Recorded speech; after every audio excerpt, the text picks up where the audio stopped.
सबसे बड़ा अवरोधक मैं ये मानता हूं कि वीरेश शांडिल्य के संगठन को एंटी टाइफेड इंडिया को और मुझे समझने लगे।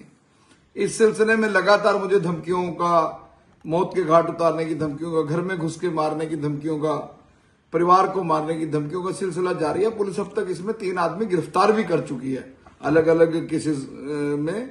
लेकिन आज सुबह जब मैं घर में था अपने, तो मुझे एक धमकी आई कि तेरे ऊपर ग्रेनेड अटैक करेंगे, हम तेरे शहर के अंदर आ चुके हैं। ये एक गंभीर विषय है और मैं समझता हूं कि स्टेट के साथ साथ, हरियाणा पंजाब स्टेट के साथ साथ जो कनेक्टेड स्टेट है उनको भी और सेंट्रल गवर्नमेंट को भी। देखिए, आज मैं ये महसूस करता हूं कि मनोरंजन कालिया के ऊपर जिस तरह उनको मारने की साजिश की गई, कितना बड़ा उनके ऊपर ग्रेनेड अटैक हुआ, एक दहशत फैलाने की मुहिम है कि वीरेश शांडिल्य उनका बहुत बड़ा रास्ते का कांटा बन चुका है और उस कांटे को निकालना बहुत जरूरी है। और मुझे निकालने का इनका मकसद ये नहीं है कि मैं कोई बहुत बड़ी स्ट्रेंथ हूं या मैं भारतीय सेना की तरह हूं, नहीं। इनका ये मोटिव क्या है? मोटिव ये है कि वीरेश शांडिल्य को मौत के घाट उतार के देश में ये संदेश देना, उसका हमने क्या हासिल किया। तो मैं तो देश के गृह मंत्री अमित शाह जी से भी, हरियाणा के चीफ मिनिस्टर से, नायब सैनी जी से, पंजाब के चीफ मिनिस्टर से और पंजाब के गवर्नर से, क्योंकि वो चंडीगढ़ के एडमिनिस्ट्रेटर हैं, मैं हर वक्त इन स्टेट्स में घूमता हूं, हिमाचल में। और उसके बाद लगातार मैंने भारत माता के पोस्टर क्या लगा दिए हिमाचल की बसों पर। ये समझने लग गया कि इससे वीरेश शांडिल्य से बड़ा मेरा दुश्मन कोई नहीं। हमने इसकी शिकायत पुलिस को दी, डीजीपी पंजाब को भी दी, डीजीपी हरियाणा को भी दी, क्योंकि दोनों जगह मेरे रेजिडेंस हैं। तो मैं उम्मीद करता हूं और मैं ये इन्वेस्टिगेशन एजेंसियों से मांग करता हूं, आई वाश ना करें।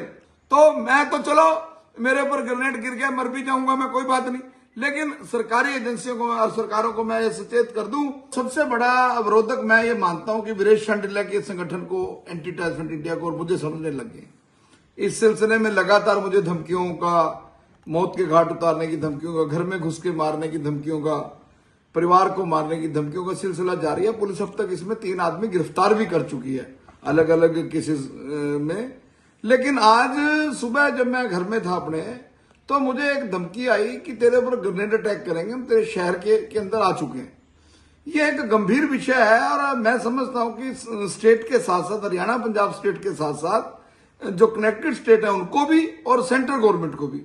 देखिए, आज मैं ये महसूस करता हूं कि मनोरंजन कालिया के ऊपर जिस तरह उनको मारने की साजिश की गई, कितना बड़ा उनके ऊपर ग्रेनेड अटैक हुआ, एक दहशत फैलाने की मुहिम है कि वीरेश शांडिल्य उनका बहुत बड़ा रास्ते का कांटा बन चुका है और उस कांटे को निकालना बहुत जरूरी है। और मुझे निकालने का इनका मकसद ये नहीं है कि मैं कोई बहुत बड़ी स्ट्रेंथ हूं या मैं भारतीय सेना की तरह हूं, नहीं।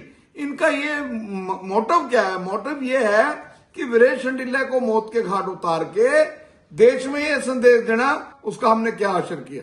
तो मैं तो देश के गृह मंत्री अमित शाह जी से भी, हरियाणा के चीफ मिनिस्टर से, नायब सैनी जी से, पंजाब के चीफ मिनिस्टर से और पंजाब के गवर्नर से, क्योंकि वो चंडीगढ़ के एडमिनिस्ट्रेटर हैं, मैं हर वक्त इन स्टेट्स में घूमता हूं, हिमाचल में। और उसके बाद लगातार मैंने भारत माता के पोस्टर क्या लगा दिए हिमाचल की बसों पर।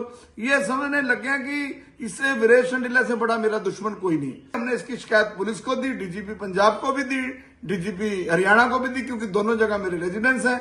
तो मैं उम्मीद करता हूं और मैं ये इन्वेस्टिगेशन एजेंसियों से मांग करता हूं, आई वाश ना करें। तो मैं तो चलो मेरे ऊपर ग्रेनेड गिर गया, मर भी जाऊंगा मैं, कोई बात नहीं, लेकिन सरकारी एजेंसियों को और सरकारों को मैं ये सचेत कर दूं